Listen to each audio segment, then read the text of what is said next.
Hey now, welcome to the Dirty Side of the Track, America's leading Formula One podcast. I'm Brian, that's Rob. Today was the Miami GP, and I enjoyed it. I think Rob did, but we're going to get to that in a minute. Rob, welcome, buddy. Hey, yeah, no, I did enjoy it, and we will get to that soon. But what I also enjoyed in the build-up to the race was our friend of the show, Andy, who's done a number of musical entries for us, hit us up with this absolute piece of genius of Miami Vice meets the F1 theme tune. So just a little bit of it now, Brian, if you would.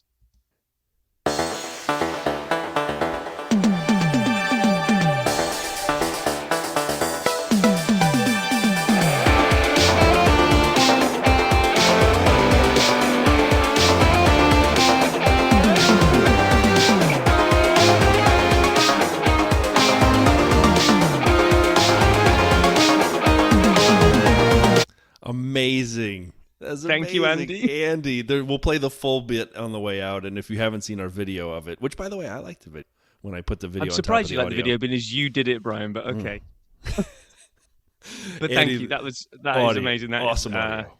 yeah, that is so good. Okay, so yes, we have the Miami race to talk about. So as usual, we will bookend that with news and social, Brian's video vault, race review, and then we managed to get hold of comedian, actor, writer James Coker. If you've seen him on TikTok, he is a recent fan of F1, and he has gone all in on F1 content on Instagram and It's so TikTok. It's good. been brilliant. And Brian and I kind of independently had kind of found videos. In fact, Brian did the whole interview with this guy before realizing that he was the star of video that Brian absolutely loves, which was one of my favorite things. It's to come totally out of the true. whole thing. After this James interview, I'll come clean on the fact that I knew of him and his videos, but I didn't know my most favorite video of his was his until afterwards. But anyway. Anyway, and then we'll see what we're doing next week. So, news and social was really quiet this week. I think we see this in back-to-backs where everyone's so probably face down, like loading up trucks and getting on a plane to go to the next race, that kind of not a lot happens. So I picked out like 3 driver sound bites that kind of caught my eye. Nothing massive really. Alonso kind of said that he doesn't really want to see any knee-jerk reactions to trying to cripple Red Bull's pace or try to force entertainment or force changes. Like, look, let the rules settle. We're like 4 races. Well, when he said this, we were 3 races in. Just let's everything settle and let's see what's going to happen. Like, there are no knee-jerk reactions, but there is a kind of an underlying theme already this year. And although today was a bit better, but the way that there's a subtle shift that seems to have been in downforce, and I don't know if it's because they had to raise the ride height ever so slightly to avoid the porpoising or whatever it was, but last year people could follow each other ridiculously closely and we had some amazing battles. This year the downforce shift seems to be more to, rather than under the floor suction, I guess, it's more aerodynamic downforce, and because of that they're saying that there is a bit of turbulent air kicking in behind the cars again, and it's become a little bit harder to pass. But I mean, I also feel like teams have developed for that. Like last year you had to get into the regs. This year it's how do you work around the regs. And so I feel like teams have said, you know what, it's better if I throw some air behind me. It throws them off. So I think they've probably made some edits, I would assume, to aim for that a little. Yeah, and if that has happened, I really wish it hadn't, because last year was so good and we had some really close battles constantly, that if they've managed to work out loopholes where they can create dirty air and we go back to cars not being able to follow, then it's like, why? Come on, FIA. So I'm kind of with Fernando. It is a little bit early in the season to be worrying about knee-jerk reactions. However, if the entire season is like this, where we don't get as many ding-dong battles like we saw last year, then they will need to do something to tighten it up. Checo, and this is great 2020 vision now as a reading out after the race has been and gone. Oh, he will need to be perfect in every race to challenge Max. Yes, he will. Yes, Checo, you needed to be, yes, and you weren't. But you were not. And then George was not impressed by Max's attack on him last week with his calling him names. He said he's had his fair share of giving moves like that and being tough and hard at racing. It's a bit poor to see how he spat his dummy out when he got something back in the same regard. So, and dummy, for all of those in America, is the British word for pacifier. But yeah, I was actually excited when Max was behind George on working his way through the grid. All of us at the bar decided that it was time for Max to return the favor as he promised in Baku to George and put a hole in his side pod. and then I would say the word he said, but I don't have the bleep button ready to go. And then you picked up on the whole Brad Pitt thing. Oh, man. So this was like a firestorm for about, 7 hours. It was announced that Brad Pitt and the movie he's working on with the director from Top Gun Maverick, with Lewis's input, will be filming starting at Silverstone. And they will be on the track and doing stuff. And at first, everyone made it sound like they'd be the 11th team. And people with real accounts who we like very much, who've been on this here pod, tweeted that out. But that was not accurate. And for those 7 hours, the winner of the internet was Colton Herta, who said, Brad Pitt got a super license before me. And that was so good when Colton Herta said that, but that's not actually how it's going to be.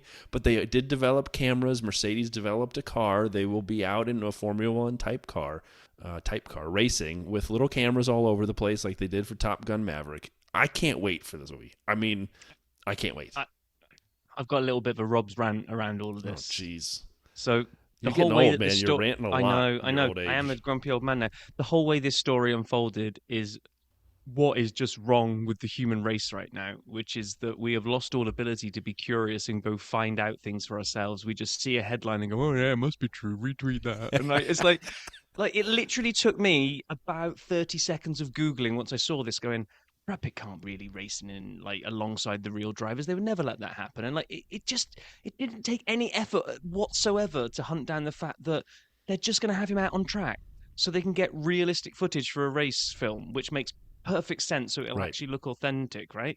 He's not going to be the 11th team. He's not going to be out with Lewis and anybody else. No. He probably won't even be at the same time. They're probably back in hospitality eating burgers or whatever when he's flying around. Oh, they'll be out early in the morning before the support races, is my guess. Oh, it's just the amount of people that retweeted this and got angry without even bothering to go and do their own research. It's just, that's why we're doomed as a species, I'm telling you. That's the reason. There's many reasons, but all right.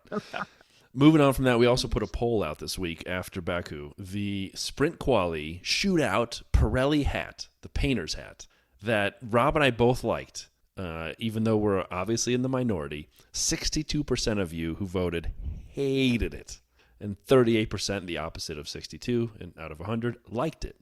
I loved it. I want that hat desperately. I may even make my own version of it. Just kind of get like a chromed out Pirelli logo, put it on a hat and splatter some paint on it. I mean, I thought that thing was so ugly. It was haute couture.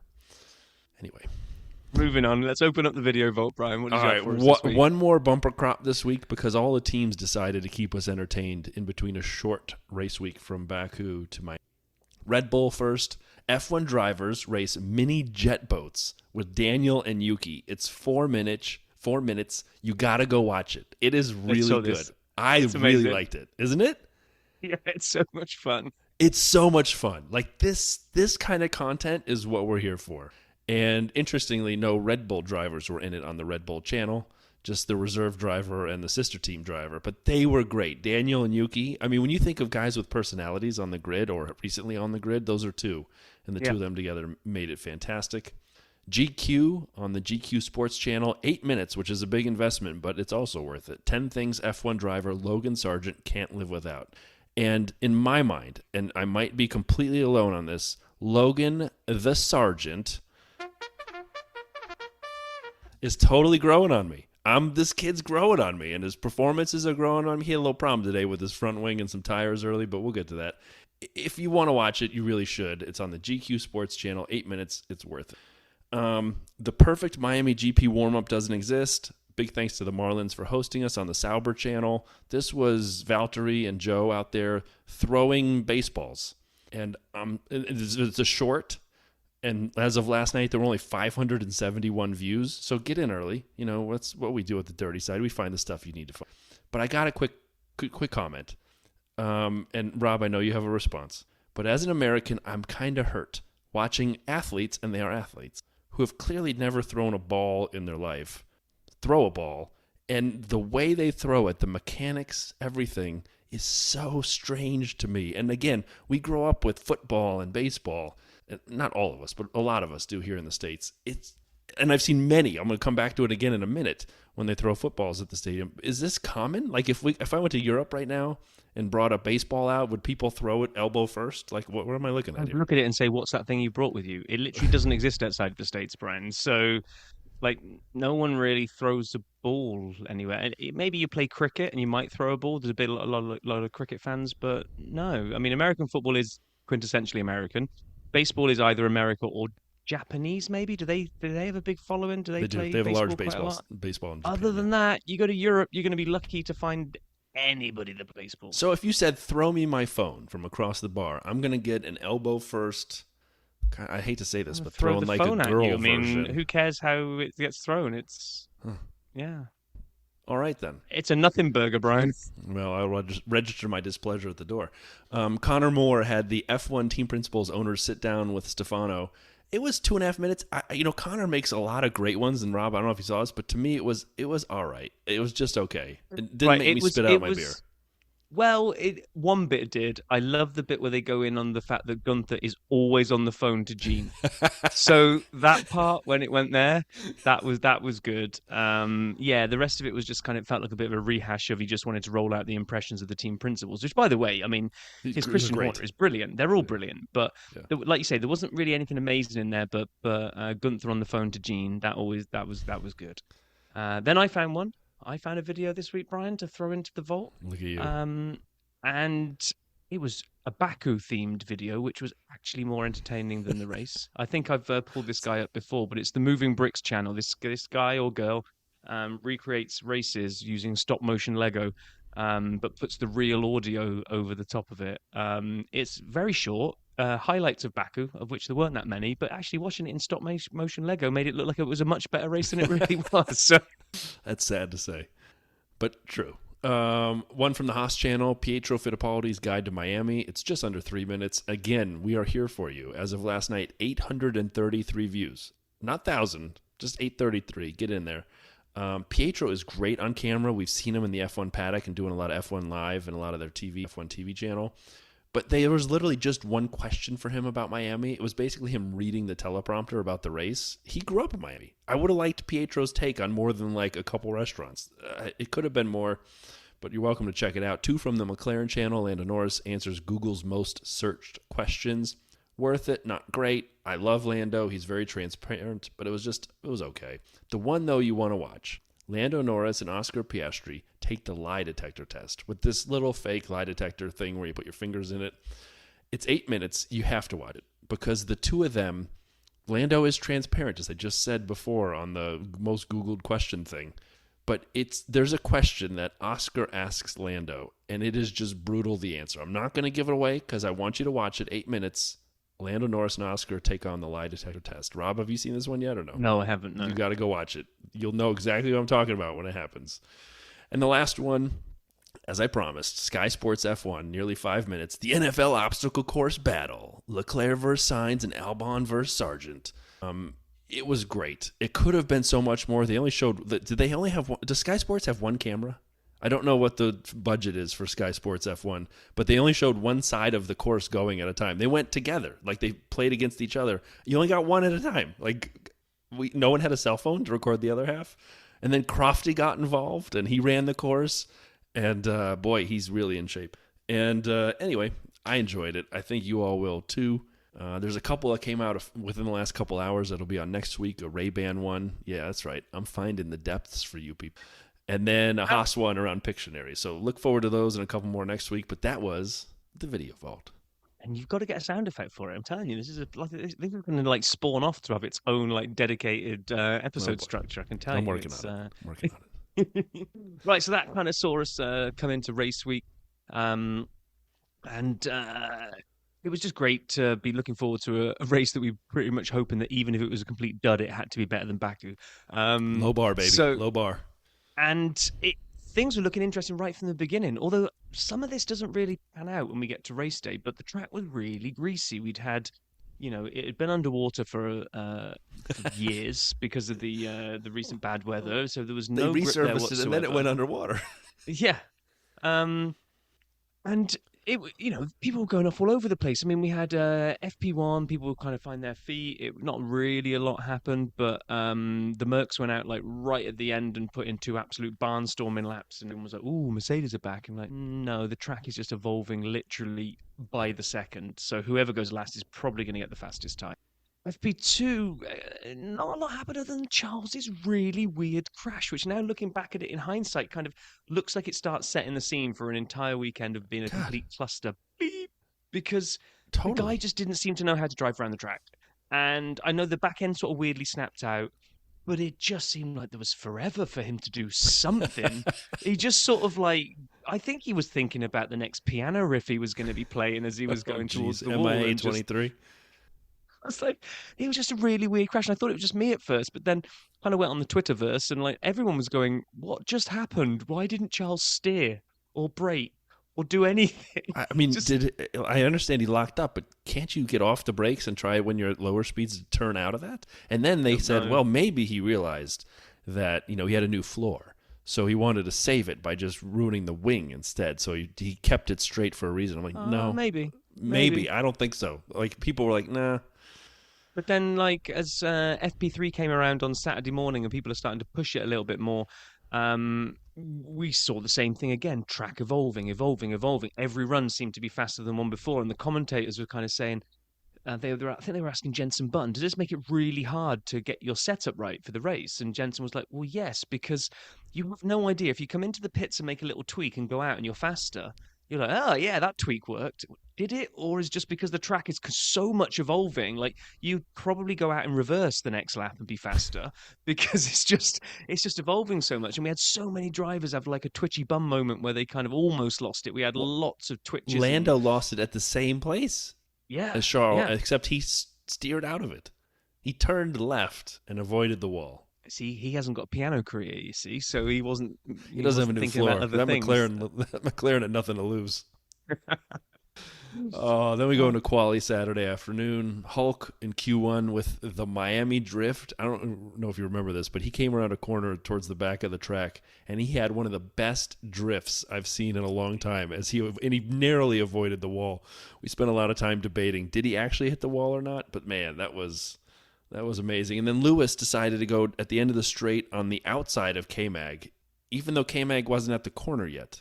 And it was a very bizarre situation where, like, Lewis pinched himself effectively into the wall, blamed Magnussen, and Magnussen's, faulty for a lot of things. He did nothing here. He just was going straight and turned. No, and when they showed the onboard, like, I think the commentary team were kind of saying, well, but K-Mag's in a line of other cars that are all going slow around the corner in front of him, so he's slowing because the guys are in front of him. Lewis had ages to see that it was all slowing down. Maybe he was thinking of a piano riff for his upcoming career. I don't know, but yeah, I am going to wring a lot out of that joke. You are. But I thought it was a great Q1. I mean, De Vries, this was, I think, the highlight of his weekend. He made Q2. Highlight of maybe this year for him. Yeah, he's not having a good season at all. And this is, like you say, this is probably going to be the highlight that he made Q2. But both McLarens out, Yuki out, Logan out, and a gentleman named Lance Stroll, Rob's third best driver, will be starting 18th. He was a victim of traffic. He got sent out when there was traffic. He didn't get a lap in. Traffic paradise. Did you see there were 18 cars out for that final run? I mean, only a half of them got a good lap in. So that's the downside, I think, of the tracks evolving to that degree, is that everyone played last minute roulette. They were like, and you could see it, people that you thought would be safe, and they were like so high up on the leaderboard, and those times were just tumbling. It was crazy. So yeah, like you say, and then Q2, Lewis didn't, not a lot happened, but Lewis didn't exactly thrill me with he was almost blamed the team, because he went out, right? So he didn't make it through to Q3 for like what feels like the first time in a long time. I don't have the stats on it, but it feels like he's always ever present in Q3, and he's out, and he comes on the team radio and basically blames them for the timing of that suck, guys. You didn't get me out in time. I was like, yeah, but you lost it on a chicane or one of the corners. The team didn't make you do that by sending you out late. You just screwed the pooch, Lewis, and you just need to own your own mistakes, I think, a little bit. I didn't think that was actually thought more of Lewis than that, to be honest. I did too, and I would say that's the second top tier driver we've had a comment about for this weekend, and both of them had weekends to forget. Charles and Lewis, in my mind, watching the race, they were. Lewis has a bit of. We'll get there. But I think he redeemed his second himself stint was a little bit. better, but for most of the time I felt lost in nowhere. Valtteri was 7th, made it through. Both Alpines through, with K-Mag through. We lost Nick, Joe, Hulk, Alex, and Lewis, and then Q3. So it was interesting, right? Charles came out on a heater, kind of locks up. A lot of Ferrari lockups, and a lot of people trying to figure out what was going on with that. Max screwed up. Valtteri was doing one lap. And then as everyone's putting it all together towards the end of Q3 with 3 minutes left or 2 minutes left, Charles has a massive spin and forgot about his sacred floor and went into the side of the wall. And now everything's got to be fixed. Red flag. Max, Valtteri, totally hosed. And we got a totally jumbled, non-rain grid. And I loved it. Like, I'll be honest, okay? I did not enjoy last year's Miami GP. I was kind of down coming into this year. It seemed like there was no grip off the racing line. We heard about shorter DRS, 2 of the 3 DRS zones being shortened. And I'm like, oh, this could be a procession. This grid gave me so much hope. I was running around in a state of excitement with Checo, Alonso on the first row, Carlos, K-Mag, the Gas Man and George, Charles and Esteban, Max and Valtteri. That's an amazing top 10 grid. It was. Although I didn't quite get your point about you were worried there was no grip on the outside would make for a procession. Because I'm thinking racing drivers are racing drivers, so they're not going to not overtake. So I was actually hoping that the lack of grip would see some people spin out, lose control. We get some spicy moments, and that kind of stuff. And none of that happened in the end. We didn't get a single yellow flag wave in the entire race. Wild. That was absolutely wild. Insane. Yeah. Absolutely insane. So, we came through to race day. Little bit of a rush for me. I managed to get down to the bar that I was watching it at, but my kids had their end of season swim banquet, and they said it was starting at 12:30. I was like, oh, guys, before the race starts, this will be. It took ages to get the food served. It took ages. I mean, yes, I'm a proud father. Yes, it was amazing to watch my son do his leaving speech before he heads off to college. A little tear was shed. But I'm also looking at the wristwatch going, oh my gosh, it's never going to end. And then they started thanking everyone. They were bringing strangers in off the street and thanking them. And we got to go. Yeah. Did you look at your wife and be like, hey, that phone you've got? It has a camcorder in it too. You're going to record this. I'm outie. No, but anyway, priorities, Rob, priorities. It was all good, and it was my daughter's birthday today as well, so it was a very busy day. And she was happy for me to go and watch the race. So I hot-footed down there, get to the bar, watch the race. I was at home watching the grid walk before then, trying to get down for the start, and I've got to say, Jackie Stewart, the man, getting Federer. The real Roger Federer, by the way, because I've seen the picture on Twitter. I didn't see that on TV. That wasn't him. I saw it, and I yelled, that's not Roger Federer. Yeah, we actually went nuts in the bar. Who the hell was that? It wasn't Roger Federer. So Sir Jackie. So I was also at a bar, and it was on. There was no sound for the first 5 laps, and so we finally got him to fix the sound situation. And so I had it on silent. First of all, you missed one before Jackie. It was Martin with Paulo Banchero, who's Rookie of the Year for the Orlando Magic, and the guy he thought was Pat Mahomes on last year's grid walk, if you remember that awkward scenario. Yeah. So I'm only assuming the conversation went like this. I'm very sorry, I confused who you were last year. Thank you for being on the grid walk again this year. Let's talk about you. I have no idea what they said because I had no sound. But then I saw Jackie Stewart run under the ropes. 2 security guards come flying in. They're like, what do we do? It's Jackie Stewart. He grabs Roger Federer's arm. George Russell sees the situation unfolding, gets in there. He goes, it's Jackie Stewart. You can't talk to him about like that. And then George, Roger, and Sir Jackie bring Roger back for a Martin Brundle interview on one of the greatest things I've ever seen in my life. Yeah, and he was out of time, so he literally got to say, hi, Roger. And that was about it. Again, I couldn't hear any of it. I just saw it happening. We're like, what's going on? But do we have to talk about the driver introductions? Yeah, we do, because I'm in the minority on this one. There's a couple. I went back and rewatched it with sound when I got home. Yeah, I liked it. Oh my gosh. I thought it was great. Fire it into the sun and never let it darken F1 ever again. First of all, LL Cool J. Do you know what that stands for? No. Ladies love Cool James. But anyway, the point of the story is he got everybody's name right. With the right pronunciation. Well, he either's a fan or worked on it extensively, because as an American, I can't even say some of these drivers' names. And so he nailed that. It was exciting. We had Will I Am conducting the thing. The fans loved it. Oh, it was great. The drivers hated it. I hated it. We don't need to see that. This isn't. We'll hear from Paul about it too.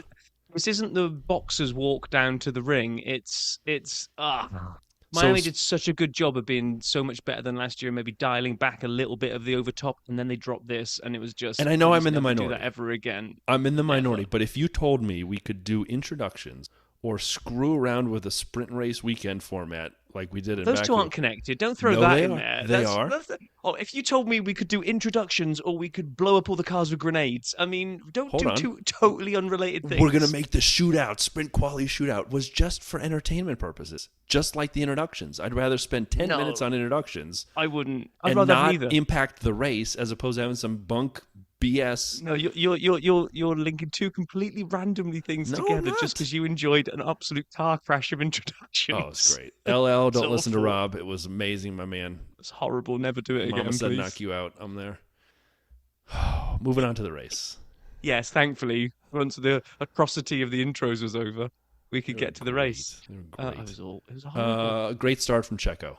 Max has had a lot of kind of bad starts this season. Checo gets on pole. He nailed it right off the start. Fernando had to close off on behind Fernando. I don't want to blank. Other cars came up towards Fernando. Carlos. And he closed off on Carlos.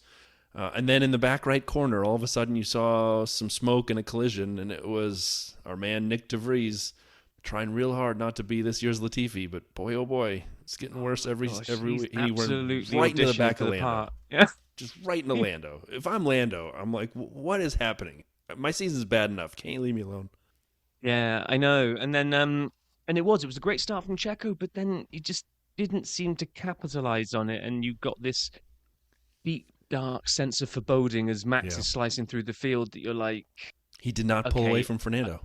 I think in order to enjoy this race, I'm going to really have to home in on the best of the rest, because I think this is just going to be Max and Checo disappearing into the sunset. And I honestly thought this by about lap 4. Like, Max was slicing through. Checo wasn't pulling away. Checo needed to take massive advantage of that 1 versus 9. Agreed. And be a good, show the Red Bull pace for what it was and disappear ahead of Fernando and hope that Fernando could hold Max up and all this kind of stuff. But didn't really kind of happen. Right, I don't like tyres, right?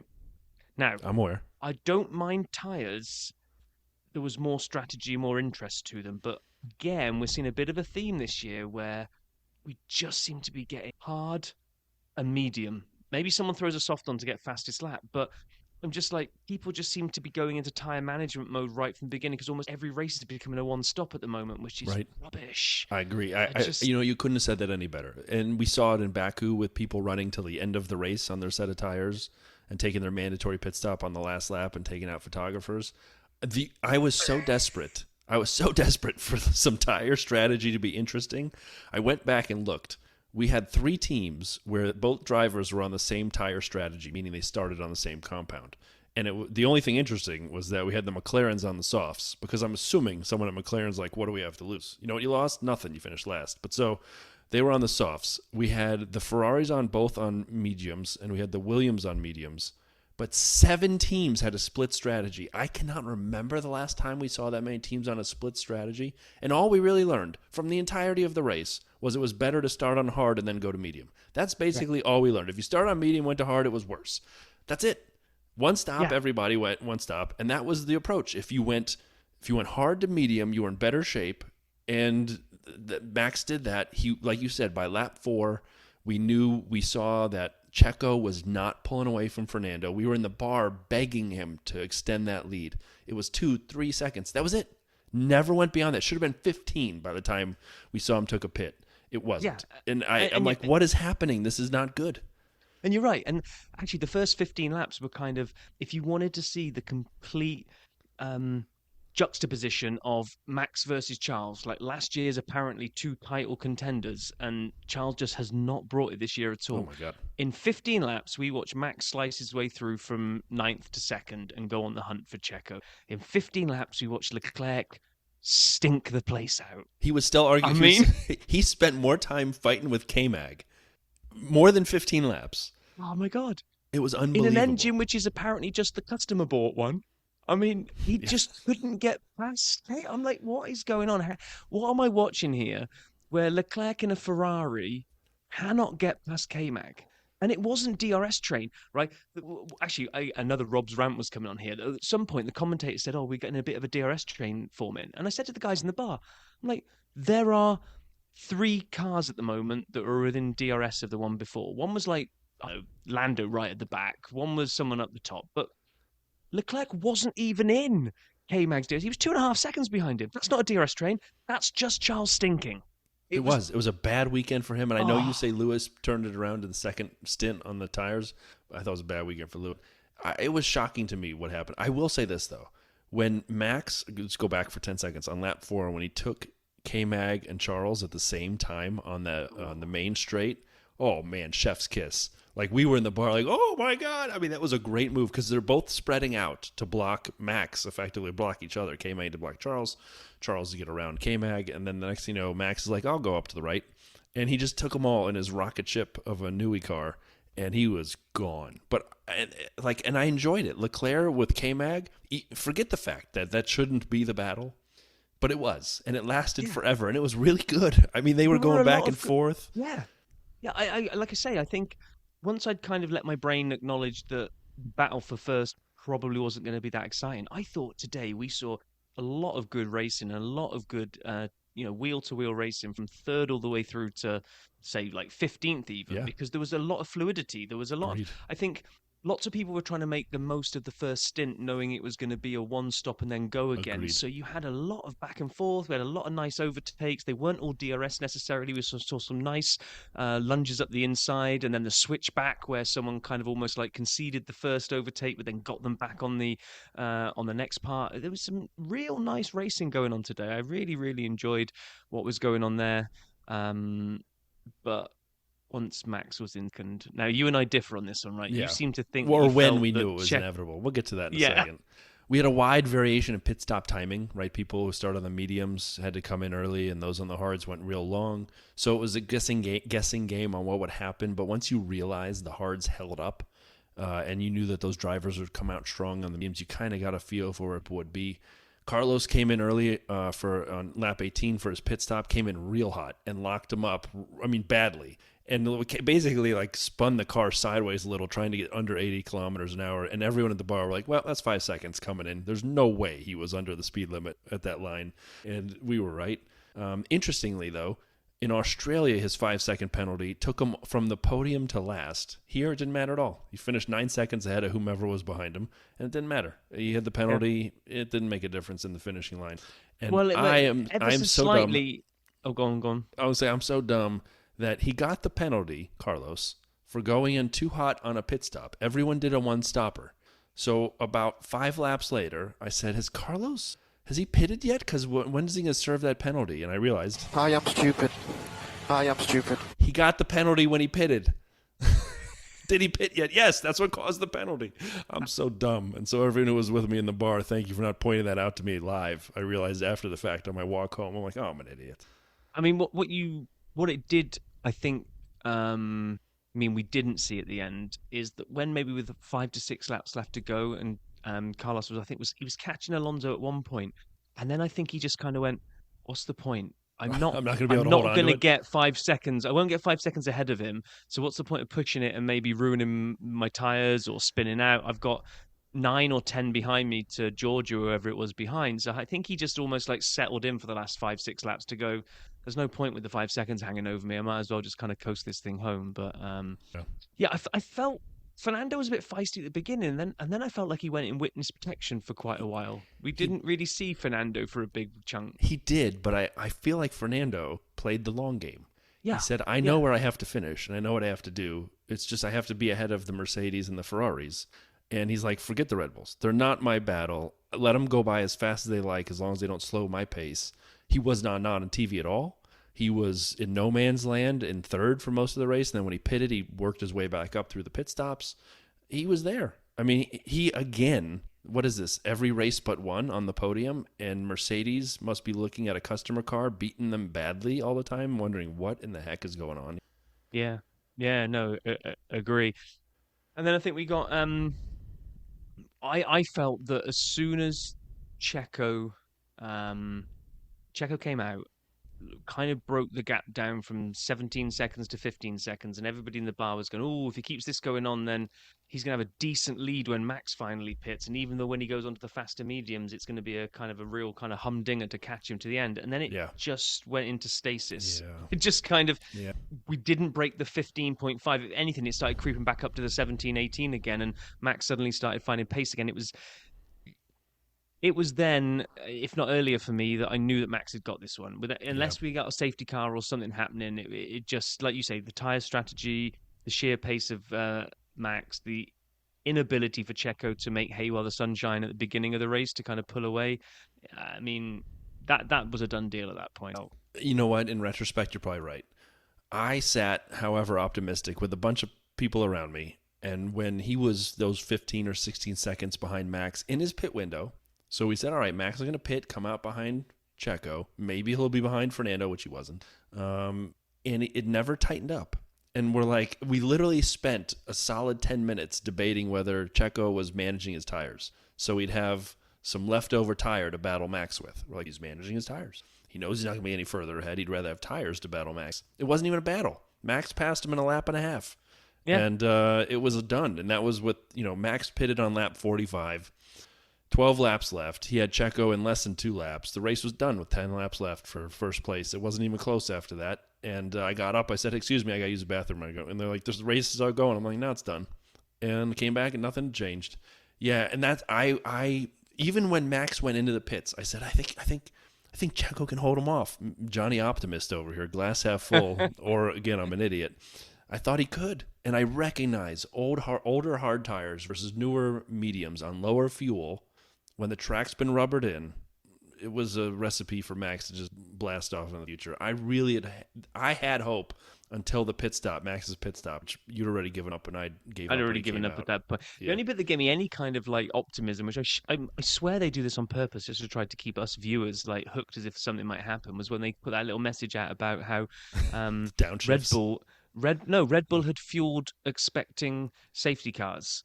So Max was doing a lot of lifting and coasting, and they were telling Checo to do the same thing because they were like, yeah, we weren't really expecting 57 racing laps. We were kind of expecting 53, 54 racing laps and a few behind a safety car. I'm like, oh, here we go. Maybe Alonso can get himself back into the party here if Red Bull are having to save fuel. But I think that was just for us to try to keep us watching. There was also 2 other things. One, at one point, Max said, I'm having trouble with the downshifts. And we're all like, gearbox! And we were thinking that. And then I had 2 people at the bar who, for reasons unbeknown to me, put money on Fernando in the middle of the race to win. And it was incredible odds. One of the guys would have won $1,500 or something. And so, he put way too much money on Fernando. We said, all right, so if what we need now is when Max goes to pass Checo, they take each other out. Right, Checo's had enough. He goes, I'm going to dent your side pod now, just the way George did. They take each other out. Fernando wins. The entire bar bill's covered by the guy who bet all the money. And then we got ourselves a season going for it. That didn't happen. I enjoyed it, though, Rob. Let's close out Miami here. I enjoyed it. Lots of overtaking, close racing. Yep. The Haas boys, both Nico and K-Mag, were all over the place battling people. K-Mag finished 10th, which was a free burrito, and I don't understand how we weren't in time. Everyone there had it prepped. We had our texts ready. We were refresh on the Haas website, on their Twitter, and we still don't get it, but that's okay.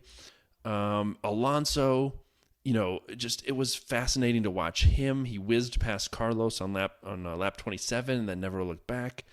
I thought it was a fun race. There were a lot of battles throughout, not just DRS battles, but a lot of battles throughout that I enjoyed. So it was way better than I anticipated it being, and I enjoyed it. Yeah, if I was going to put the negative Nelly hat on and say things that disappointed me is like when we look at the deltas, the fact that Perez was 21 seconds. Verstappen beat Alonso by 26 seconds, and Perez was 5 behind Verstappen. So Perez beat Alonso by 21 seconds. Yeah. So those 2 cars, 20-odd seconds ahead of the rest is just an obscene amount. We've said it already. It's just between these 2. No one else is coming to the party None. to take the Drivers' Championship, and the Constructors is basically locked. So that was one downer. The other downer was kind of like, I felt bad with the newbies. 18th, 19th, 20th. De Vries, Piastri, Sargent. The three new guys on the grid sucked. Yeah, Sargent, he got wing damage at the beginning, never really recovered from it. Piastri, the McLaren just didn't work around that circuit today. De Vries, Tsunoda seemed to get a little bit of a tune out of that car and almost got points. So, those three, they didn't have the best. And that's just me feeling sorry for them more than anything. I thought we had some decent battles for the final points positions. We had Magnussen, Tsunoda, Stroll, Bottas, Albon, Hulkenberg were kind of all in the mix. I know by the end they were kind of split by about 6 or 7 seconds, but actually they were all exchanging places. So it was much better race than Baku. I think Miami went again and did a better race this year than it did last year. I just want someone else to stand on the top step. That's not a downer against Red Bull. No, of course. I just want to see someone else win it. I really do. No, they deserve it. In my mind, there are tiers that emerged after this race. Red Bull, and it's Max and then Checo, but it's Red Bull. It's Fernando, who's not a team, but it's Fernando next. And then it's a mix of Ferrari and Merc, depending on the track and how their drivers are doing and what they had for lunch. But it's those four. Alpine, which we talked a lot about when we had the fifth wheel guys on. And I said, I think Alpine's going to be feisty the rest of this year. They look good. The gas man was in fourth for a very long time. Ocon was up in the top 6 for a very long time. And then Lance. And so we'll talk about Lance in a second because I want to come to that. But then, like you mentioned, Valtteri, Alex, Yuki, and the Haas boys, all pick one of those 5. Any of them could be best of the rest at that point after the teams I mentioned. But what happened to Lance? You talk about a little bit about De Vries and the difference between him and Yuki. Yuki 11th, Nick 18th. Fernando was 3rd, and Lance was 12th. What happened? And again, it's the same car. It's his dad's car. Yeah, I mean, again, the strategy, the tires. There wasn't a lot of kind of huge movement. Where did he start? Lance, Stroll, really low. Yeah, I think he made places up, didn't he, from quali? I think he did. No, I think he did. Look at us, knowing nothing. The Aston Martin seemed to perform quite well around here. He did have a good few overtakes, but again, I think that whole hard, medium, compound crap just kind of, if you're on the right side of it, you're on the right side of it. If you weren't, you weren't. But yeah, so that's another one of the kind of small negative things, isn't it? Is the tires? Pirelli need to do better at just giving us something that, I don't know. I don't want to see them like just fall apart like so soon. You force extra pit stops, but this hard tire that can almost do like the entire race apart from your one obligatory stop, like we saw last week. It's like that's not good either. I agree. I get the hard needs to be more durable, but not that far. It's too much. It's too much. I like 2-stop races, so I'm a bit disappointed that almost all of them, or have they all been 1-stop so far? I'm not sure. I mean, I think some teams have done a 2, and maybe like George when he got the fastest lap the other week when he threw the softs on. That's more an additional stop just because you can, not strategy. So yeah, we'll see. We'll see what happens when we head to Italy. But anyway, you got some stats, haven't you, to close out and Miami? We're going to use Andy's little theme here as part of the intro to SAP Stats this week.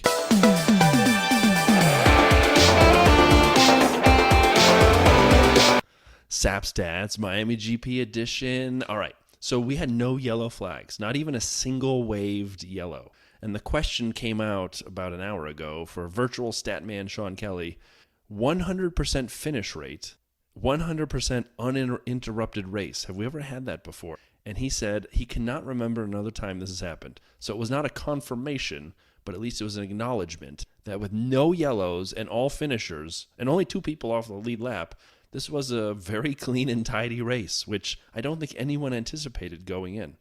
No, not after all the kind of like crashes and almost crashes we'd seen through practice and quali. It was bizarre that all of a sudden it's like the grip gods descended on Sunday and went, there you go, maximum grip for everyone. No rain, which was in the forecast, and then everyone had grip. Max is the 5th ever to win from 9th on the grid, which was fascinating. The last time someone won from 9th was Niki Lauda at the 84 French Grand Prix at Dijon. Max has now won... You mean specifically 9th? Because people have won from further back, right? You just mean correct. I mean only 9th, not further back. I mean literally 9th on the grid. Got you. And I mean, championship counting races, not the other ones. So Max has won 100% of Miami GP races. All two. Last year he had the police escort, and this year they had like the mini Jeep thing, which I didn't know what those were. Red Bulls, it was their 26th first and second finish by my count, because last week was the 25th, so I just added one. It was Verstappen's 82nd podium. My favorite stat of the week, Yuki was P11, as Rob mentioned in that battle for points. Was P11. His last 6 finishes, which go into last year, were in order 11th, 11th, 11th, 10th, 10th, and 11th. That's incredibly consistent. Yeah. And B, I would very much like to apologize to Yuki for saying that Nick would outpoint him this season. Boy, was I dumb when I made that prediction. I mean... you don't know yet. There's a long way to go this season. Yeah, Nick's not acquitted himself well so far, but we'll see. And my last one... Oh boy, this is not one that Rob's going to like. Don't do a rant here on me, old man. At this point of the season, Max has 119 points in the Drivers' Championship. Checo has 105 points. If we were to shift gears to the Constructors' Championship, the number 2 team, Aston Martin, has 102. So what I'm saying is, if both Max and Checo were their own teams, they'd still be ahead of every other team. So we've reached, 5 races into the season, and now nobody as a team can touch a Red Bull driver. So that was the stat that blew my socks off about 5 minutes ago when I figured that out. I don't even know what to say. I think we just need to be quiet and maybe just listen in to see what Pitlane Paul made of the whole thing, because that's quite a depressing stat, really. So do you have the legend, the man, the myth of Pitlane Paul queued up and ready to go? I always do, because there's nothing finer than some Pitlane Paul. Hey guys, so Miami back again. Right, well, what should we do here? Should we let's discuss the improvements that Miami had made in just terms of the overall facilities that we have to work with and so on.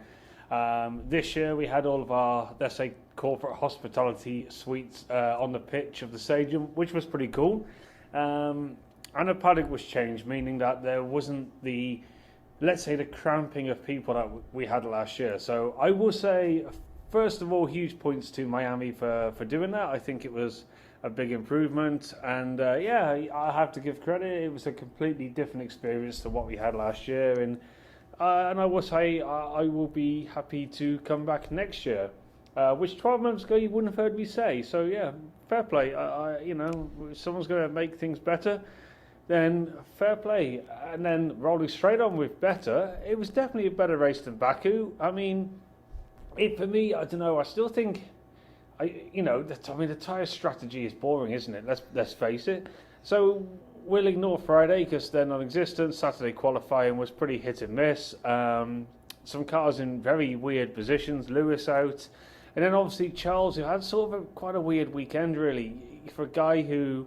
I mean, everyone says for an experienced guy. I mean, is he that experienced, really? He's just making mistakes, and a champion doesn't make that. And as you see from really Max, Lewis, they don't make those mistakes.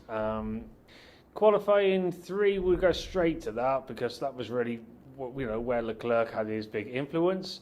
Needless to say, we got screwed over with Valtteri. We only had one set of tyres remaining, so we had no choice but to try and do the one run.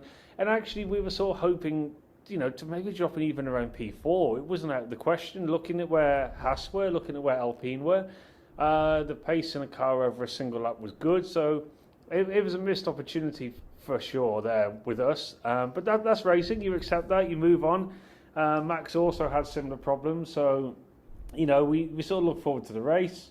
And then the race really, like I've said, I'll quickly just cover the race and then go with some other things very quickly. The race, really, yeah, like I said, it's just, for me, they need to do something like, make it so you have to run all 3 tyre compounds. I don't know. Because what you saw in the race was, I think, because we had a little bit of rain in the morning, the track temperature was down, so the medium tyre really wasn't working in the early parts of the race as such. So anyone who started on medium, they were sort of getting swamped by anyone on hard tyres, I think. And then obviously then as the track rubbered in, so to speak, track got a bit more, let's say, up to temperature. Then when the hard runners came in and then swapped to mediums, it's all then the mediums really worked. And that's why you saw Lewis, who had a great drive, come through the field. Max, he was always going to do that, really, the pace of that Red Bull. So yeah, there was no real big surprises. I would say the early part of the race was quite interesting. I still think personally that we need to do something with the tyre regulations, because these one-stop races they're just not interesting enough. I think there needs to be somehow some sort of strategy played in. I don't know what, I don't know how. For me, run all 3 tyre compounds. You have to have done your last pit stop by like, let's say 80%. I don't know. I'm not. That's down for other people to decide. But yeah, I'd like to see something to sort of try and make these races a bit more exciting. And as for exciting, it was America. It was what you guys do over here. Everything's a bit bigger and a bit more moody. The grid this year, the drivers were all sort of like, we don't need to be on the grid for what seemed like an hour. And the entrance thing, walking through the arch, isn't necessary. Yeah, it probably looks impressive. Yeah, whatever. But it's just, hey, let's hope that's something that doesn't creep in every race. But it was good. It was Miami. It was a spectacle. The race was good. I've enjoyed it. It's a marked improvement to what we had last year. So things are going in the right direction. Gives me hope for Vegas, because I always looked at Vegas and thought it's just going to be another Miami. Miami have learned from Miami. Let's hope Vegas learns from Vegas. But most of all, let's just hope we can get some proper, decent racing. Now we're going back to decent circuits in the form of Imola. We'll excuse Monaco. We'll kick that one out because that's a waste of time. But yeah, Imola and Spain coming up. Let's hope we're going to get some better racing on proper racing circuits. But yeah, well done, Miami. No complaints. Tomorrow I head to New York. I might even be catching up with Rob. Brian was going to come, but apparently he's got to go and see the Mayo Clinic for some reason. I don't know what that's all about. But we're sure we'll find out in the next episode that I'm on. I wish you all well. Take care. So first of all, what I do at the clinic with my doctors and the secrecy of my own pants procedures is not all. But no, I have a board meeting for work this week. So I can't go join. Mayo Clinic. I love how Paul is absolutely. We would say in the UK, done you up like a kipper, son. But, well, I mean, it takes a lot of consults for the reduction surgery I'm looking at. Anywho, we did have some 10-word race reviews submitted as well. Paul, thank you for that, mate. That was an excellent review. Much appreciated. I hope you get to see Rob, and you guys can lament how bad the introductions were. They were great. We had we had 3 submissions that I can play here in time, so I'll give the first one to Paul G. This is Paul in Chicago. That was Max saying there is nothing anyone can do. And that is 10 words. I counted it out. There is nothing anyone can do even with the T up. And then we had Jack C, Chicago, Illinois. Red Bull will beat the car win percentage record in F1. So that's actually a great question. Rob, you mentioned this earlier, and I said let's put a pin in that a little bit. So do you think Red Bull will set the record? Do you think they'll win every race? I think they're in a position that unless we get some kind of DNF because of mechanical failure, I don't see anyone challenging them for a win. God, I'm on the other side of this and waiting for someone to challenge them, but after today, it's hard to see. Andrew C., Chicago, Illinois. Track gremlins didn't show up. We were hoping for the track, as we said earlier, to have challenges. No grip or whatever. The track was fine, but it played no role in the race in terms of impacting anybody. And Fernando, man, the Fountain of Youth. One thing we didn't mention, he was on the podium. He took his champagne and he handed it down to a teammate. I don't know if you saw the podium, if you were still at the bar or not. Have you seen anyone do that before? I can't remember that. I've seen people lower the champagne down to the team before. Yeah. Oh, good for you. You just don't watch enough F1, Brian. I don't. Too busy watching their intros and ring walks and all that kind of razzmatazz that no one cares about. Baby. Yeah, America. So if you want to get involved, please send us a 10-word race review. Your name, where you're from, and 10 words at dirtysideofthetrack@gmail.com for the next race, which is in 2 weeks at Imola. We did have fantasy, although the fantasy game is doing its favorite thing. It's calculated. And so at this point, we have nothing from today from Miami, but we do have Baku, as we promised from last week. Unfortunately, though, the fantasy game won't give me the standalone Baku standing, so we'll talk about where the league was post-Baku. Number 1, tied for first, with 2 teams, Busy Bee Racing, I think that's JP, and 4 or Shore at 1,445 points. So well done to those 2 folks for being at the top. Alan Giron right behind them in 3rd. Dirty Side Sap has fallen to 4th. Oh my, oh my. You're letting the team down here, Brian. I rely on you to keep the Dirty Side name at the top of the charts. It ain't going to be me. Yeah, well, it ain't going to be me anymore either. McLapham, DLVs, Blacks for Strap-On. McLapham's actually joint with you, right? He's catching you up. Yeah, tied with me. Yeah, he or she's got me. Vincenda's won, Lear SF23, and FPL Instinctive. So anyway, those were the standings. Congratulations to everybody. One day, sometime this week, I'm assuming the F1 game, the fantasy game, will update. We'll have those standings in next week's pod. Okay, so that kind of puts a pin in Miami. I think both Brian and I enjoyed it. A, way more than Baku. Yes. B, more than we did last year. And C, hope to never see those introductions ever. Wrong. I thought I might get you on a roll there and just to agree to all 3. Right, so to kind of end this week's show, we caught up earlier in the week with, like we said at the beginning, actor, comedian, writer turned F1 fan, James Coker. He was originally based in New York. He's now over in LA.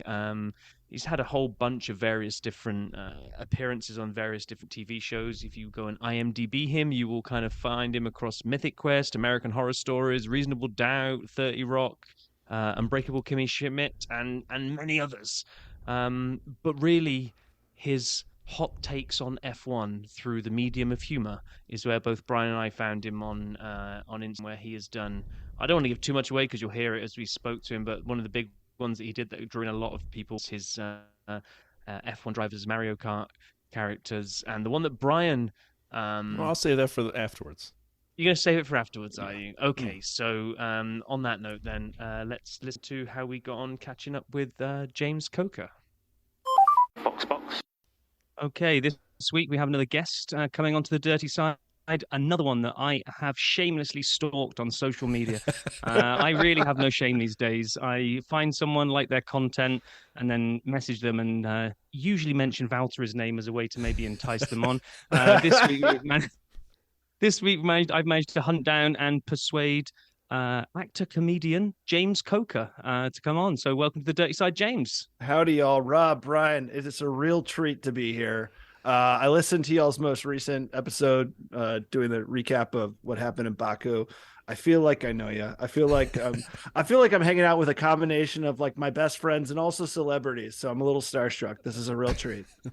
Unfortunately, we're the ones who are actually hanging out with the celebrities, so you got it all twisted around there. But too kind. Yeah, we don't have an IMDb page, nor have we written anything or appeared on anything, or got a ridiculous number of views on our Instagram and TikTok accounts. So hey, that just hasn't happened yet. You know what I mean?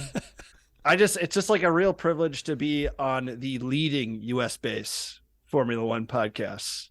You know, I feel like that Buddy the Elf, when he sees the sign that says best coffee in the world, and he runs it, he's like, guys, congratulations. Best cup of coffee in the world. You did it. Well, just for the record, my mom says we're leading Formula One podcast. So that's the source on the site there. And we would have that. But so I guess, you know, how you are, as Rob said, we found all of this Formula One content that you put out that is just tremendous and amazing.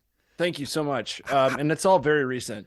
How'd you get into it? Like, how'd you get into F1 and what made you think about making, you know, amazing Mario Kart character assignments? Well, I think for me, how I got into Formula One is like Beauty and the Beast, tale as old as time.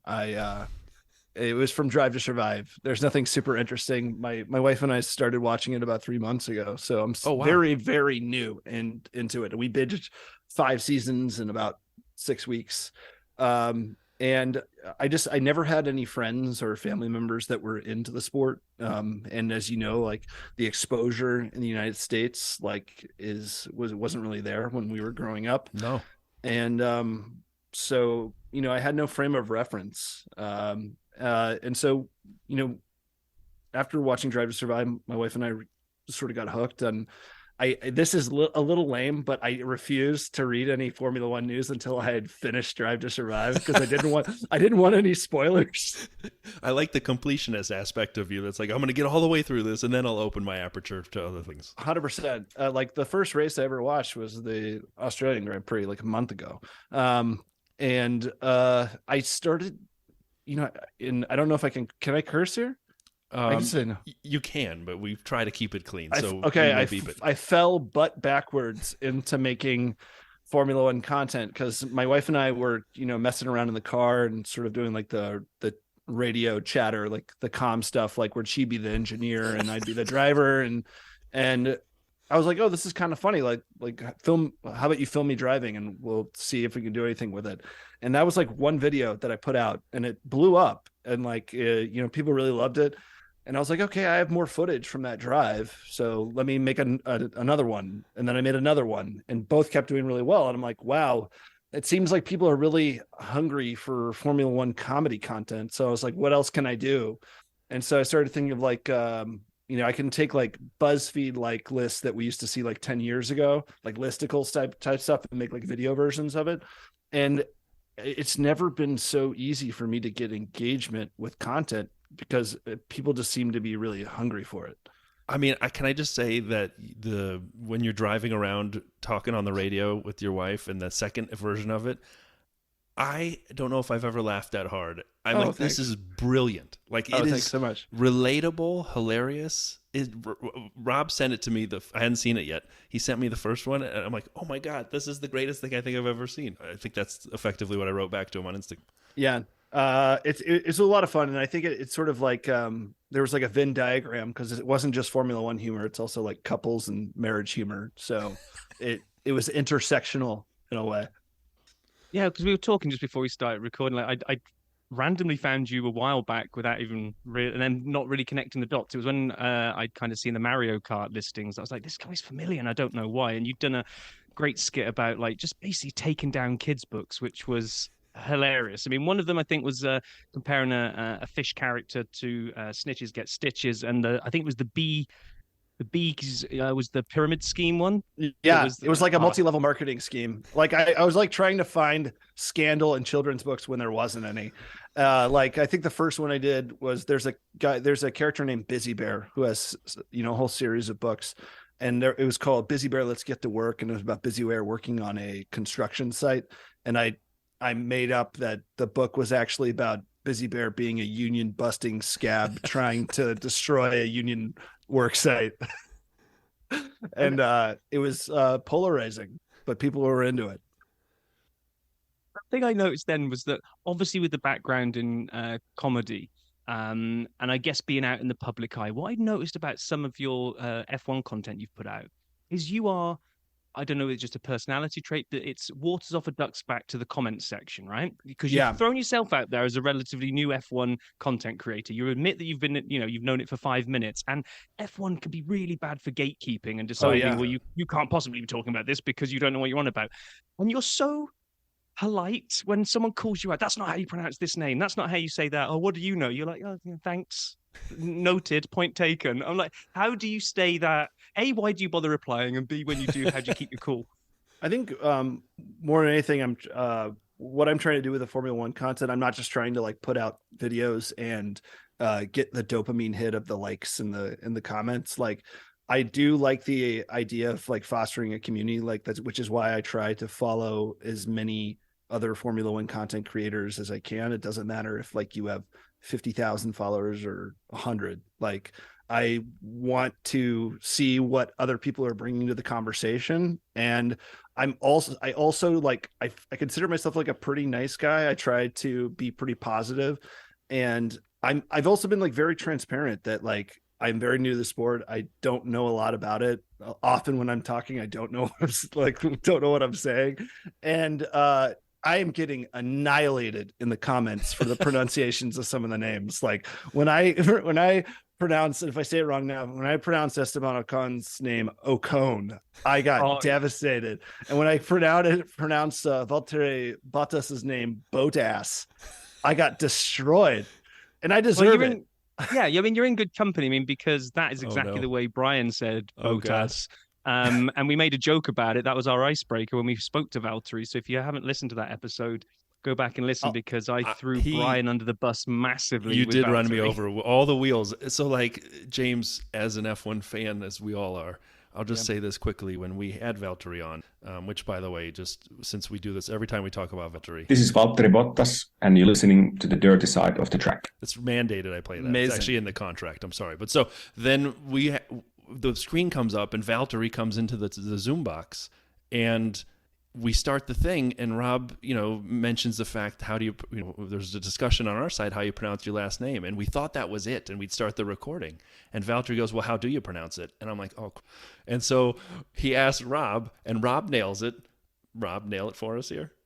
No, I want to hear you go for it without a frame of reference. Close, better.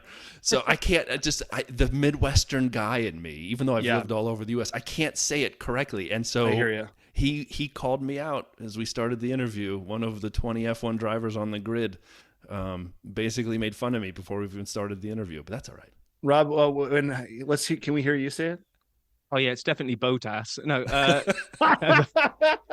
well, I just said I just went with what I've always said, and I said I think it's Bottas, and he said that's correct. Now he obviously threw the Finnish proper pronunciation on when he said it, and I'm not going to attempt that one, but in a glorious segue back to your content, you had Valtteri down as anybody that's not seen your 3-parter on comparing F1 drivers to Mario Kart characters. You put Valtteri in as Luigi, which I had a lot of respect for that. You said he's not.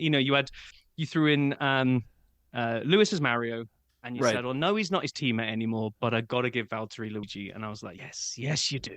I think he was like the quintessential teammate to Lewis. You guys can correct me if I'm wrong, but like he was like the perfect complement. And I think in that car, he probably had a very good chance to make it run at the drivers' championship several times, but like was willing to sort of accept the dynamic of the team and accept that Lewis was the number one guy and be there to compliment and support him. Right. He's an amazing driver. And as you said, in an amazing car, he achieved some amazing things. One of the most dominating races ever was Australia 2019 in terms of a single drive. He's like number 11 in all-time podiums, or whatever the stat I had was when he was on. So yeah, I think that's pretty darn good in my opinion, the way you kind of have him as, Mario and Luigi. Yeah. I do want to circle back to the comments thing. And I understand that to a lot of OG Formula One fans, like what I am doing online is very cringe. And like, I'm okay with that. I'm okay with being cringy. I'm okay with being like lame. Like I said this on another podcast. There was recently I saw like an Instagram photo, and it was like a model DJ type person who was like playing at a festival or a concert, and she wrote a caption that said, "I want to eggplant you like a monkey emoji, eggplant emoji you like a monkey emoji," which is referencing "I want to F you like an animal" from 9 Inch Nails Closer. Yep. And that also like is a little cringy too. And I'm like, oh, how 9 Inch Nails fans feel about that post is probably how old school Formula One fans feel about my content. Like I'm taking like a sport that they've loved for years, their entire life, and I'm just like sort of like having fun with it in a way that they don't think is like respectful, but I'm trying to be as respectful as possible. Well, be fair, on one of our very, very early episodes, Brian compared every single F1 constructor to American fast food franchise outlets. I love that. That's amazing. We most of the time, I just gotta say one thing about the F1 community. For the most part, it is tremendous and has welcomed all of us, you a little newer than Rob and I in terms of content creation, but we've had so many people who we don't deserve to have on the podcast right now, you. And so like the people who are willing to share their time with a couple bozos, because we all love this sport. It's glorious. Yeah. Like the journalists and the other content creators and the people who have been race engineers who have come on the dirty side of the track and just chatted about it. It actually, to me, is like uplifting that this community is so kind and welcoming. Now, yes, there are these a-holes who decided that you can't be an official fan if you didn't watch, the 1983 Spanish GP and remember the top 10 finishers. But that's not really, I mean, we tune them out. We have some people who say we are not America's leading Formula One podcast. And I said, do you want to talk to my mom? Yeah. And so it's fine. It's cited that she said that. Correct. I mean, I did my homework. Yeah. But so back to the way you started. Sorry, back to the Drive to Survive and finishing the 5 seasons, and then you got into it. You enjoyed that. Like when you came out of there, when you came out of your isolation tunnel, and you said, all right, I finished all 5. Yeah. What characters appealed to you? Who were your drivers? What was your team? Like when you came out, or was it just I want to know more and we were a blank canvas? I think for me, and I don't want to knock against drivers that come from a place of privilege, but I feel like for me, I really root for drivers that come from more humble beginnings. Lewis Hamilton's like a perfect example of that. He grew up like, I'd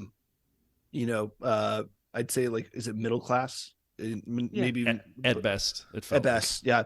And his father worked like crazy hours. Like I remember watching interviews where his father worked like 16 hours a day, would sleep like 1 or 2 hours, and then wake up on a Saturday morning to load up Lewis's cart into like a van to take him to a race. Like you see the amount of sacrifice that a family like makes like that for their kid to be able to have an opportunity to have a career. I really root for people like that. I think Esteban Ocon had like very similar childhood. I think his family like lived in like a caravan or RV for a while. Albon had to go get sponsorships. Checo, very similar, had to get sponsorships from Carlos Slim when he was like 14 years old to be able to continue his career. Yeah. So like, I really root for people that were able to overcome that sort of adversity and didn't have everything handed to them. But then they're like, of course there are personalities like Daniel Ricciardo and even like Pierre Gasly who like I root for because like, they're just likable dudes, The gas man. He did not have a good weekend, by the way. Would you agree? Oh yeah. I feel bad for Alpine across the board. What's going on with them? Like they had a rough week. I mean, is it a coincidence it's after they've switched the livery back from the pink one that it's all gone wrong? I mean, well, Australia was still pink and they ran into each other. Yeah. Yeah, but that wasn't really their fault. They got squeezed together. So like, I think that's where sort of I gravitate when it comes to who I'm really cheering for. I also like Charles Leclerc a lot. I think he's like he seems like a pretty sweet guy, and I'm rooting for him. But like right now, I like really love Checo, and I'm really rooting for him. And like, I don't, I'm sure you guys have talked about this, and you'll probably talk about this more on your podcast. But I think the way the season seems to be going, unless something crazy happens, we're going to see like you talked about last night, Red Bull's going to be in their own tier, but it's very possible towards the end of the season, we're going to see like Checo and Max really competing against each other for the championship. And I think that's what's going to make this upcoming season exciting. From your lips to F1 God's ears, let that happen. Yeah, absolutely. It would be amazing if we could have that fight out, those two duking it out, and then what looks like it's developing into a really tasty best of the rest battle behind it. Because, like we saw, Aston Martin didn't have a fantastic weekend, which means now the others have kind of upped their game and crept back in again, which is great because I don't think you can call what's going to happen in that best of the rest battle. So it'll be like a battle. It'll be like a battle for 2, and then it'll be a battle for 5, right? It's going to be exactly right. There's going to be like the best of the rest, and then the midfield itself, like will shake itself out. Can I ask you guys, since y'all have been fans for a longer time, was there an instance in a Formula One season where 2 drivers on the same team were competing this closely for a driver's championship? The last one I can think of was 2016 Mercedes. So that's when Nico Rosberg won. Okay. And it was when in the span of Lewis's domination, there's this 2016 season. And if you ever go back and kind of watch, I love watching the Formula One YouTube channel when they put out, craziest things from the cool down room. Well, one of them is Lewis and Rosberg were friends growing up. Mm-hmm. And I don't know, I haven't done research on this, just outside in, but Rosberg wins the 2016 championship, and they really had a falling out as teammates. And they show in the cool down room, he throws him his, second place hat at one of the finishes, and Rosberg just takes it and throws it back at him. And it's like their friendship turned sour. Now I've heard it's not as bad anymore as it used to be, but what do I know? But so yeah, I would say the one I can think of, Rob, I don't know if you got better ones, but the most recent I can think of is 2016, because I don't know if the whole world saw Lewis's run interrupted by Nico there. No, I'd agree. I was just kind of thinking back that the other one I would say that, Lewis and Alonso was a pretty spicy one where there was no kind of, I think Alonso was expecting to be the clear number one, and he's got this new upstart Hamilton coming into the team, and he wasn't going to kind of go along nicely. And then you probably got a few Williams and McLaren's duos in the day. But no, I'd say pretty much down the years, you've always had that really strong number one with a decent number two that sometimes comes along and takes the title when people aren't expecting it, like Rosberg did. I really wish Valtteri had been able to get one of those years as well. Yeah, me too. But yeah, I think this year, we'll see. Checo's still got to turn up at a non-street circuit for me. I'm still a bit worried that he can only do it when... I don't know what goes on in his brain, because we were discussing it, what's different about I've still got to turn left and right, and I've got to use the accelerator and the brake pedal, and everything else I've got to do. If that takes place on a street circuit, Checo every day. Takes place on a non-street circuit, not Checo. So I had a day full of corporate meetings, but I thought about this question most of the day because, you got to have priorities. And so as I'm sitting in my one-on-ones with my team and other meetings, I was thinking about this. And the only thing I've come up with since we recorded yesterday, and James, Rob, tell me if it makes a lick of sense, is he has a certain back up against the wall mentality. Nothing to lose. I'm going for it. Because the street circuit is all risk reward. That's all it is all risk reward for everybody. And he doesn't pull back. He gives it everything he has, and it's right on that ragged edge, and he's perfected that. And the only reason I say this is his first win ever was in Bahrain. It was at the, not the short, it was the week after the short. It was in 2020. It was last year at Racing Point, and he won that race coming from last. After the first lap, he was in last position because of an accident. And he came all the way through the field. Max was out, and a couple other drivers were out with the accident. He came all the way through the field, nothing to lose. Yeah. And so maybe, I have no clue. What we need to do, Checo, if you're listening, come on the pod, tell us why you're so good at this. Yeah.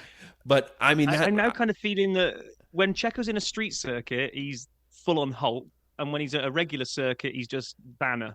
And someone needs to make him angry before every race. Is that what we're saying? He needs, what he needs to do is start from the pit lane more often, but make sure Max and Charles aren't running that week. So he needs to have an obtainable challenge in front of him, if that makes any sense. Probably not. That's all right. Right. Yeah. So let's go away from Brian's random thoughts. James, this week we're heading to Miami. Yeah.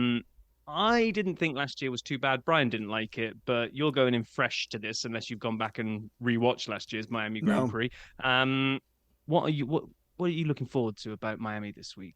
I think the biggest part of Miami that separates it from the rest of the Grand Prix on the circuit is the scene. Who shows up. A lot of folks last year talked about how Miami felt like going to the Super Bowl.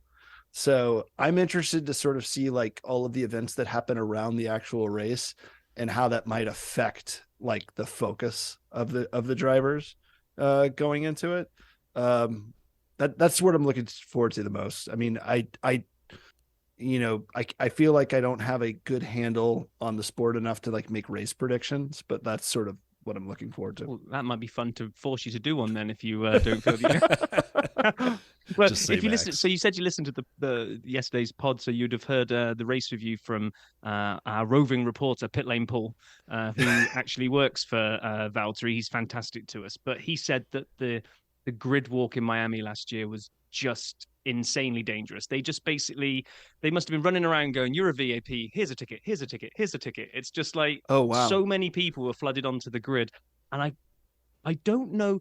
Last year, the race didn't stand a chance to live up to the hype of the event because, like you say, the scene, it was all about that. This year, they do feel I hope they can settle into being a race with entertainment rather than entertainment that happens to have a race after it. But I do worry that they've got to raise their game again because they want to be the biggest show, and they know that Vegas is probably going to really take it to town later in the year. Yeah, I think that's a really good point. We just have to hope it doesn't rain this week, because you saw the photos from like 2 weeks ago when the water was like knee deep. So deep on the track. And it's like Sebastian Vettel was like got a crystal ball when he wore that t-shirt the other year. Talking about Miami GP being the first Grand Prix underwater. That's totally true. But yeah, you would hope so. I think Las Vegas is probably going to have similar growing pains that you're talking about Miami had last year. Like, because Las Vegas is the closest place for me to go to a Grand Prix, and I would love to go, but it is of course cost prohibitive. And I think the Vegas tickets are very, very expensive. But even if I were able to attend, I would be hesitant to go to Vegas the first year, because I feel like they probably need a year or two to become like a well-oiled machine. I think the first year is going to be a little cluster effy, if you know what I mean. Highest risk of what circuit will have a set of grandstands that doesn't actually face the track? Vegas has to be the leader in the clubhouse, right? And these are facing the wrong way. And if you're talking about VIPs just like going all over the track, like imagine if that had been the case, if like that sort of freedom, if people had that sort of freedom in Baku the way they did towards the end of the race, with Ocon almost, going through all those photographers. Actually, it is a bit. This is where I do actually feel a little bit defensive of the country I live in now, which is that, let's say that had happened in Miami next week instead of Baku last week. Mm-hmm. The backlash, there's already this kind of anti-American, F1 shouldn't be going to America. Now they've got 3 races and they don't deserve it and blah, blah, blah, blah, blah. If had that pit lane incident happened in Miami, the backlash that I would have read about in the Monday news would have been so much bigger. It barely got much of a mention today. The F1 community was outraged by it, and Twitter went nuclear over it. But as I look at kind of the various sports outlets that I read, yeah, it was mentioned. It was almost sort of seen as, it wasn't good. It was a lot worse than wasn't good. So they were like, a couple inches away from like a huge disaster where people could have been really hurt or even killed. And they're so lucky that, Ocon had the thought to like look ahead and actually slow down and move over as far right as he did. And that no one got hurt. Yeah, agree. And there's a lot of people there that just leapt out of the way, but they were definitely all in brown trouser syndrome. I'm telling you, when they realized what was going on. Yeah. Woof. Obviously, this will go out after Miami has happened, and I'm pretty sure the can of Bud Light that is Logan will have just. Were you always going to equate Logan to a can of Bud Light, or did you just really run out of Mario Kart characters? I was really running out of characters, and I also felt like I needed to end that video on a button, because if I just made him like any other character, I feel like it would have fizzled out. So I just really needed to make a joke that was going to pop at the end of them. It was in no way trying to be a dig at Logan Sargent. I'm just like, oh, he's an American. I'll just say he's a can of Bud Light, but people won't expect it because people will be expecting another Mario Kart character. What do you? I know you said you're not going to make race predictions, but Logan's had a pretty decent start. He hasn't trundled around in 20 on every single race and kind of embarrassed himself. So, do you reckon he can go into Miami with a bit of optimism? Home crowd, could he put it in the points? I don't see him putting in the points, but I at best I could see him, going 12, 13, 14. I think. For him, as long as he doesn't DNF or and runs like a solid race, I think he should be happy with himself. I mean, he's already at a severe competitive disadvantage, like being in the Williams car, and he's like acclimating to Formula One. It's only going to be is their 5th race, right? So I think he's doing a great job. Rob and I were kind of talking about that the last couple of weeks. Given that, like you said, he's in a Williams, he's a rookie. He's 4 races under his belt. He's acquitted himself pretty well. The conversation that I saw on Twitter late last night was a little different for De Vries, for all the crashes he had last weekend on him, right? I mean, those went into the wall twice and then hit the front wheel in the race. They actually interviewed him on. So I love F1 so much. I went back late last night and I watched the post-race show, and they interviewed Nick, and they said, well, it's a shame you weren't out there to take advantage of the safety car. He was the safety car. There wouldn't have been a safety car. Yeah. It happened because of him. But so anyway, on Twitter, they were calling him the new Nicholas Latifi, who Sargent took his seat at Williams, and he was always perpetually 20th. Right, which is why they called him Go TV, like sarcastically, right? Correct. Which is rough, man. These fans are brutal. I mean, can you imagine how much better he is than any of us could ever be at driving? 4,000 times better, at least. Yeah, and it's so easy to sit here and like armchair quarterback this stuff, but I can't even imagine how difficult it is just to get there, just to be good enough to have a seat in Formula One. And then so much of your success is out of your hands. Yeah. You know, the car, team. track. Yeah. Other variables on the track that day. Like, so I think one of the things I tried to go into making all this new Formula One content, I really try not to be negative or make fun of people or put anybody down, because like, I just want to be respectful of like all teams and all drivers for the most part, with the exception of calling Logan Sargent a can of Bud Light, which I did out of jest. That was no way a knock on his character or driving ability, but yeah. No, totally get it. We actually try to leave everyone smiling at the every podcast, and Love that. We're not clickbaity. We're just trying to say thanks to everyone who's welcomed us into the F1 community and send that back out in the world. But maybe, unless you're the inventor of DRS, and then you probably got a little bit of my rant yesterday. But I did. I was like, what is the general fan consensus though about DRS though? It's good. I don't know. Okay, Brian. I'm not going to say that Brian's wrong, but Brian's wrong. Say it. I think the general consensus is for most fans is that they believe that there is a place in the sport for DRS, and that it could be a good thing. But the way the new cars have gone right now, it's just a bit too overpowered. So some people are sort of saying like reduce the length of the DRS, maybe reduce the number of DRS zones. Brian and I have had a chat on one of the episodes about maybe it's time for a little bit of a rethink. Maybe it's down to the drivers when to use it rather than this arbitrary detection zone. So, if you were allowed to you could press the button, a maximum of 50 times in a race. Then does Charles get to use it down that straight when Max is reeling him in? Could he have activated it to try to get away from him and kind of fend him off? So, I mean, think if there was a world like that where DRS wasn't so arbitrary and maybe the drivers could use it strategically, I might be back aboard the DRS train, but right now I'm blowing the tracks up and trying to derail it as much as I can. Would you say the consensus is 50-50 of like for and against among the fan base, or do you feel like you're in the minority, Rob?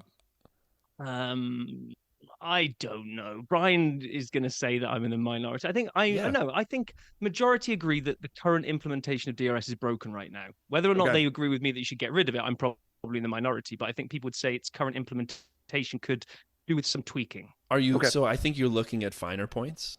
My answer, James, would be, in my belief, and again, not like I know, but it feels to me like most people appreciate having DRS and the option of seeing closer following, the ability for overtakes, closing some gaps. Yep.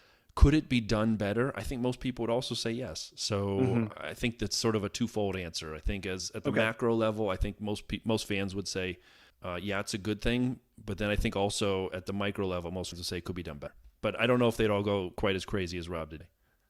Get rid of it. Just get rid of DRS. Make drivers earn it. It's a sport at the end of the day. Why should they just get like a push-to-pass mechanism, eh? Come on. Well, speaking of DRS, is this James Coker ready to tackle the 100 seconds of DRS quiz? Sure, let's do it. Now, we've only been doing this in the entire existence of our podcast for a year and a half, and we still screw it up regularly. So, Rob, are you ready to do the timing? No, because you segued a lot quicker than I thought you were going to. So now I have to get my phone ready. Oh, jeez. See, James, this is what I'm working with, man. When you're ready to take his seat, you just call me. Sounds good. I'm ready now. Are you ready to take part, James? Let's do it. Brian, are you ready to read out ridiculously slow questions so that James only gets to answer about 3 questions in 100 seconds? Yes. Yes, I am. Okay, so 100 seconds of DRS in 3, 2, 1, begin. James, first poster you had on your bedroom wall? Alcatraz. Oh, wow. Favorite restaurant? Mi Cocina. It's a chain in Dallas. It's Tex-Mex. All right. We'll go sometime. Best young driver in F1? Are we talking about among the rookies or just young? Yeah, youngish. Lando Norris. Love it. What's your favorite F1 track? You know what? I feel like I don't know enough, but I'm gonna say Silverstone. I don't know. That's fine. I mean, yeah, Rob, you just to make Rob happy. Cable, satellite, or streaming? Streaming. Is peanut butter dairy? No. Ferrari or Ford? Ferrari.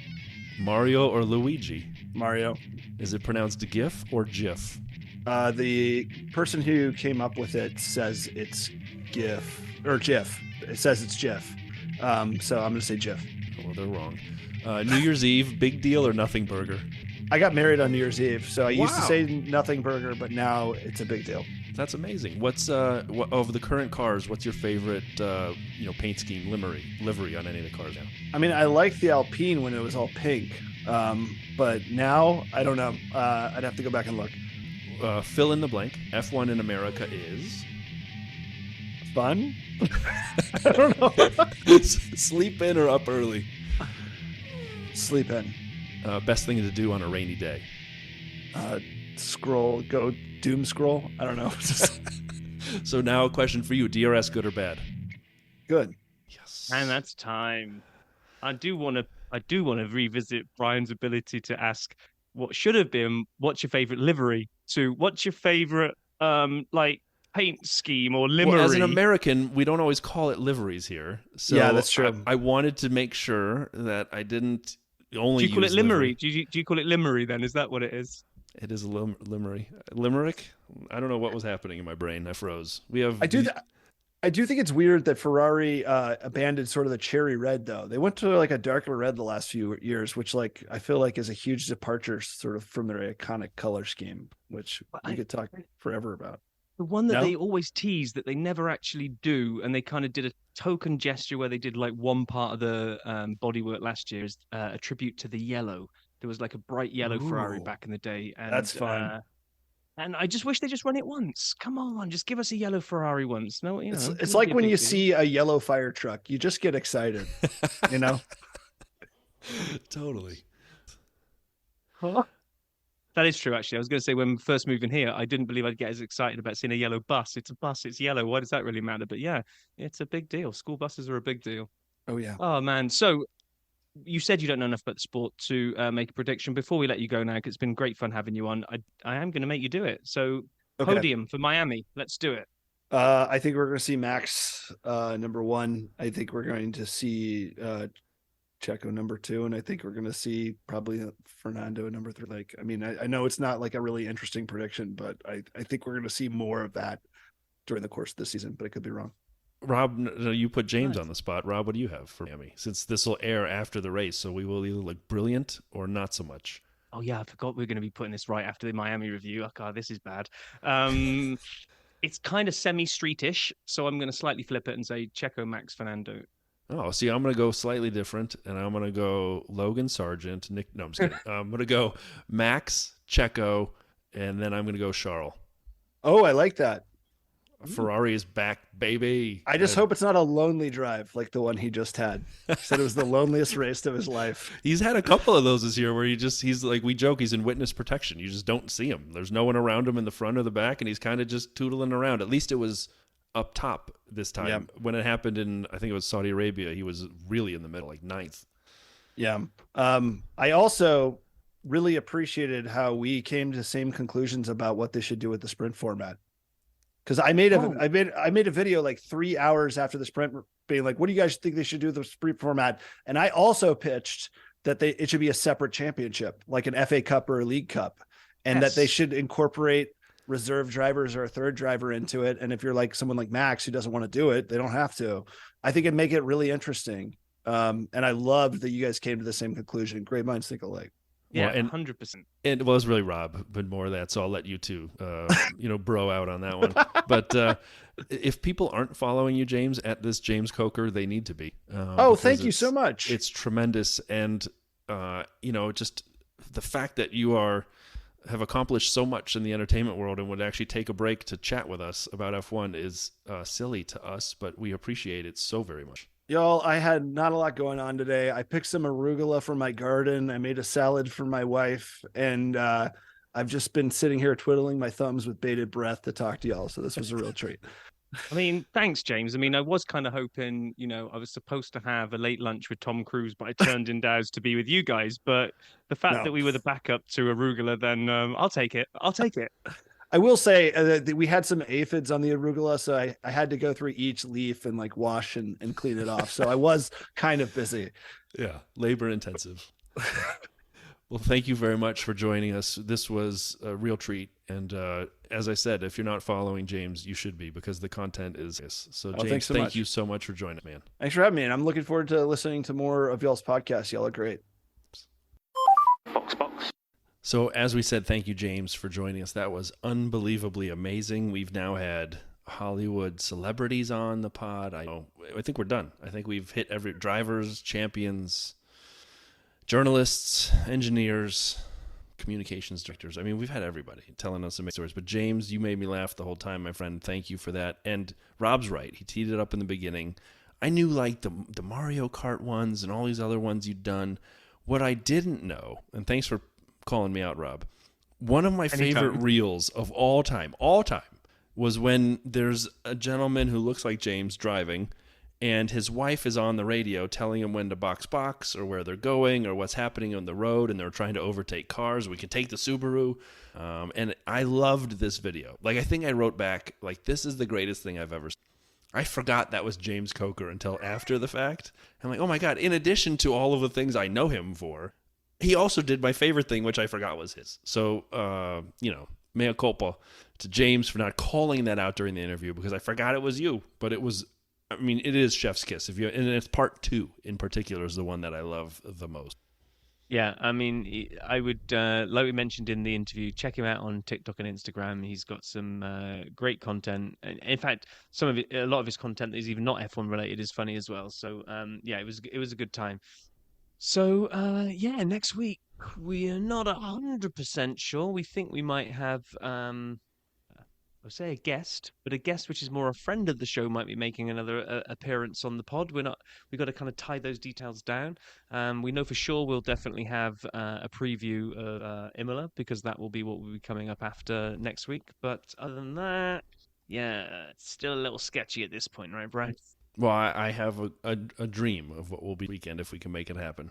I just want to say thanks to everybody for listening. If you've made it this far into the pod, which is far, because that was a long James Coker interview, which was worth it, on top of a race review, I hope you enjoyed, and I hope you have a wonderful week ahead. Go out there and kick some butt. Thanks for listening to The Dirty Side, and we're going to play out on the full theme from Andy for the Miami GP.